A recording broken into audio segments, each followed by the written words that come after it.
Saki mbwembwana kwele mchele kwa kuku kumwaga. Sako na wapenda yatusema nitasikia.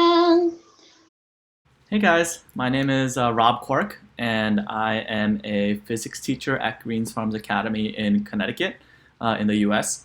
And I'm here because one of my previous students from 2 years ago, Lila Wells, is an ambassador for the Unite Scholars program, and she was telling me about all of you guys, all of her peers that she was communicating with in Tanzania. And I got really motivated by the good work that each of you are putting in into furthering yourself and your education. And so she asked me to make a little video about kind of a passion. And I'm a teacher, so one of my passions is, out of many, is that I really love sharing kind of information and sharing my knowledge with others, whether it be in physics. I'm a big rock climber, so whether it's in teaching kind of aid techniques or rescue techniques outside on cliffs, things like that. Teaching other skills, like, I love playing sports, like just teaching people how to play sports, things like that. I realize that's an integral part of my personality and one that I've developed over the years. But it never really started like that. So I'm here to talk a little bit about my journey and my continuing journey, because you'll notice that I'm a pretty young guy. I'm 25 years old. I'm not that much older than you. And when I started teaching, I was not older than you. I was only 4 years older than my oldest, 3 years than my oldest student.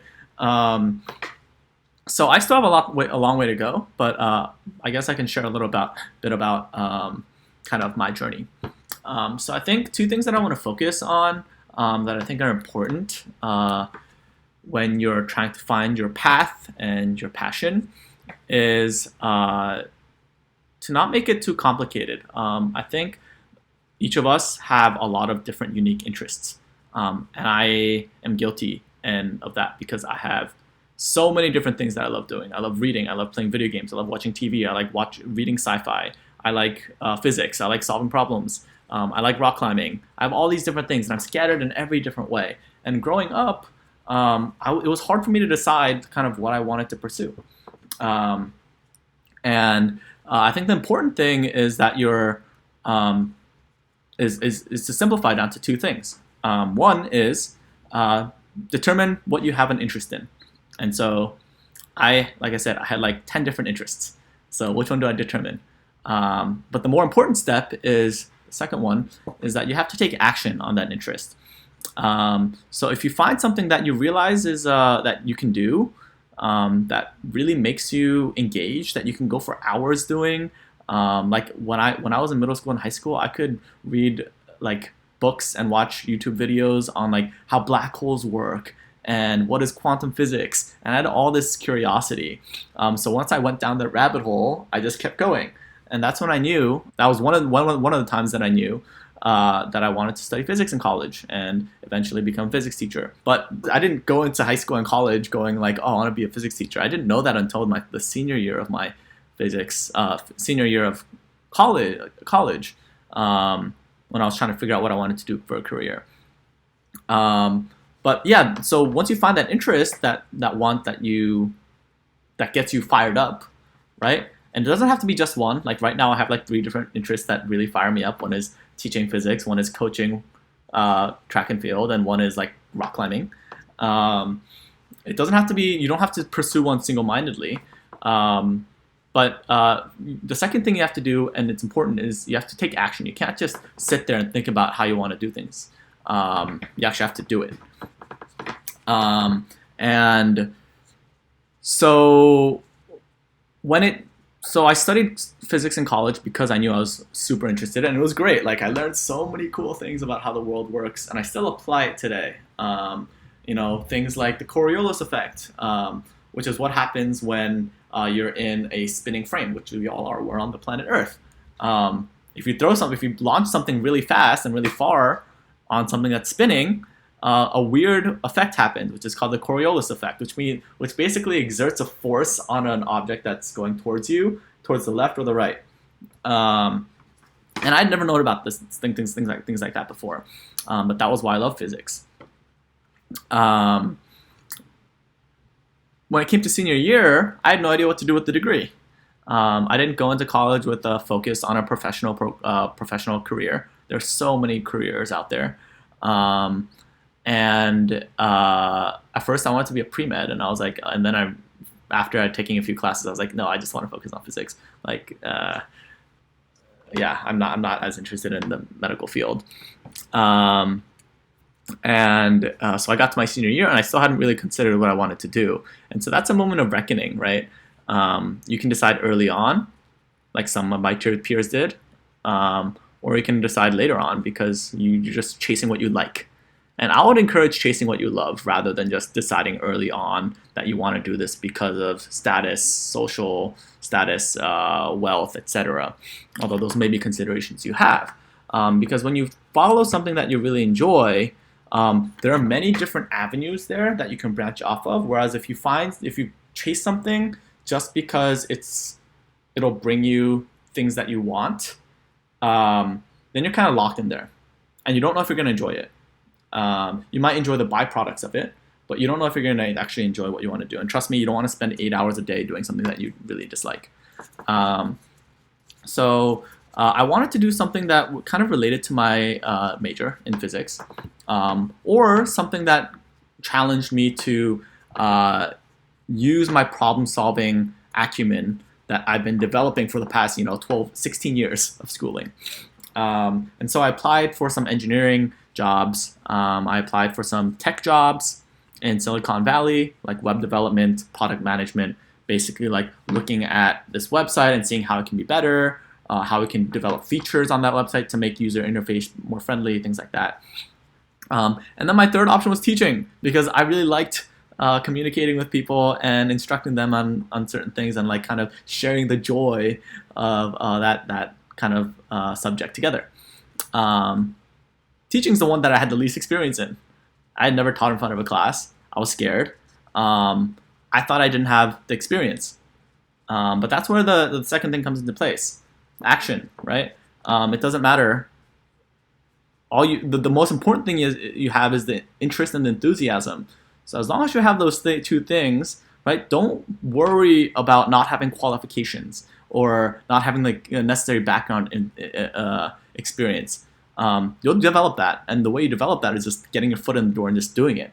So I applied for some teaching positions, and no education background or anything. And I came to GFA, and I did my first physics teaching lesson on circular motion, and I have no idea how it went, but they hired me.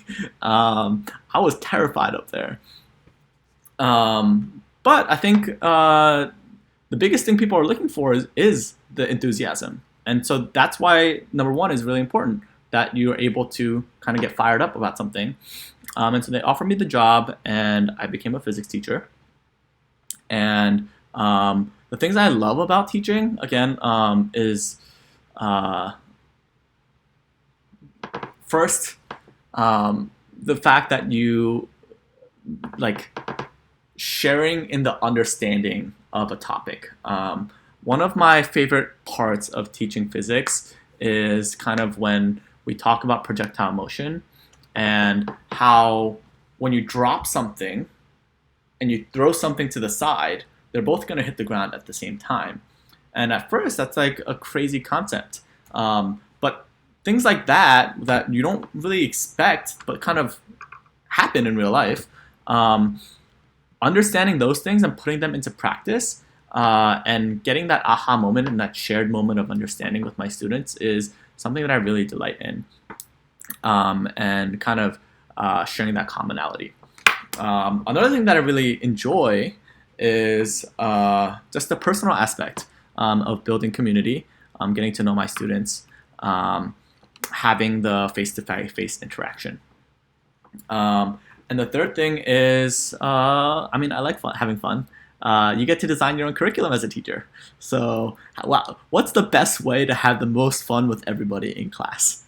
And I think that's a cool way to put physics, or just put teaching in general, because yeah, you could just like do a bunch of lecturing, and I do a fair bit of lecturing.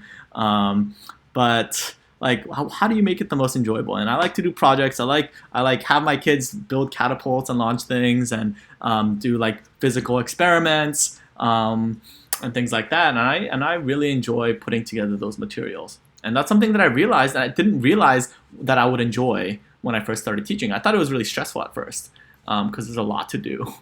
But over time, I liked having that freedom to do whatever I wanted, as long as I thought it was in the best interest of the students, to have fun doing it, and to share in that kind of understanding and interaction with my students. So I had that interest, which was physics. The action that I took was, first I like decided to major in physics, and then I was like, hey, I want to keep doing this, and I like teaching, or I like instructing people. Let me just try teaching, which I've never done before, and it turned out to work. And sometimes you do have to take a risk, and sometimes you find out that it's not the case. But that's kind of like what the entire scientific method is, right? You have a hypothesis, you test the hypothesis, and it either fails or it succeeds, or it passes. Your hypothesis makes sense. If it fails, then it's just completely wrong, or it might direct you in a new path that you might like better, or that you might want to direct your research in. And so that's also kind of the approach that I think is a good way to approach kind of finding your passion for your career. Biggest thing is finding something that you're interested in, because once you go down that route, there are a lot of once you go down a route, making sure you're interested in that area opens up a lot of the possibilities in that area. Whereas if you go down a route just for the sake of it, you might find out that there's a lot of prerequisites in another route later on that you don't have, because in something that you really like. So making sure you enjoy it first, enjoy the study of that thing first, is crucial, because once you go down that route, there's some flexibility in what other routes you want to take. Like, for example, like I said, I love teaching. But one thing that I am missing from teaching is the problem-solving intellectual capacity. Like, I am teaching the same topics over and over again every year, and I can make it fun and interesting every year, but it's the same concept. And I like learning new things, and using that knowledge to kind of solve real-world problems. And so there are lots of options available to me. If I wanted to, I could self-study for another year.